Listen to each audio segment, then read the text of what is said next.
congratulations on the Peabody. Thank you. Thank you. Thank you. We're excited to be here. We're a few West Coast representatives, which is great, but we're really excited to be here. How did the concept for this particular episode come about? Judy, you start. The concept came from the producer Karen Fauché for the piece that I did. She had been looking at the proliferation of medical marijuana dispensaries in LA, and when she got me in on it, I said, you know, we ought to really figure out how many there are. Nobody had a list. We were astonished at that. And we finally found out that there were more dispensaries than Starbucks, which was pretty amazing.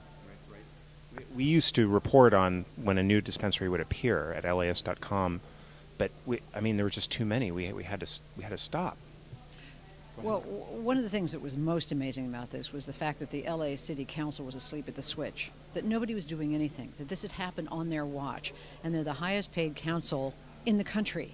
So there was a real scandal there, and I think we put the fire to their feet, and things happened.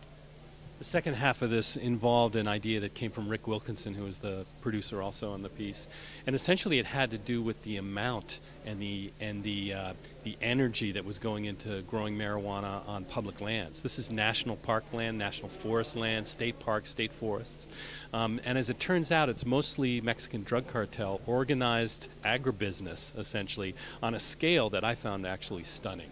Largest cash crop in the United States, had surpassed Morocco as now the second leading marijuana producing essentially nation in the world. So we went along with CAMP, which is called the Campaign Against Marijuana Planting, which we learned was the largest law enforcement task force in the history of the United States, essentially trying to get a grip on and eradicate this giant hidden agribusiness. It also made public lands more dangerous for the public. Absolutely. Not only are people being wounded and in some cases shot, in some cases, but they're also polluting the land to a level that people don't really appreciate. A lot of pesticides are being used that have been banned in the United States for 30 years, and so it's costing, in this case, hundreds of millions of dollars to try to clean up creek beds from these pesticides. I do think that these two stories together, though, really reflect Californians' split feelings about marijuana.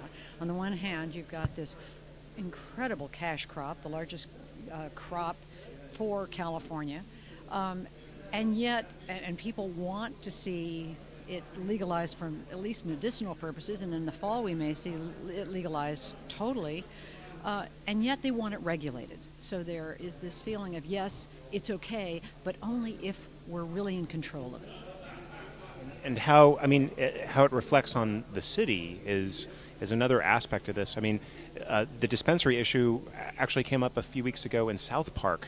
I don't know if you saw the episode of South Park, but it's based on an actual real dispensary in real life that was a KFC, and now it's an actual dispensary, and they put it in South Park. So, I mean, once you're in South Park, you've made it. You're memorialized forever. I just hope, unlike Kenny, we don't drop dead in the next episode. And if you don't come back, that's the thing. Right. Well, he does come back, yes. And if only we could have had that KFC in our piece, all right? It would just have been amazing.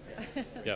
Well, thank you so much for speaking with LAist, and congrats on this wonderful piece. Thanks for having us. Thank you. You bet. Thank you.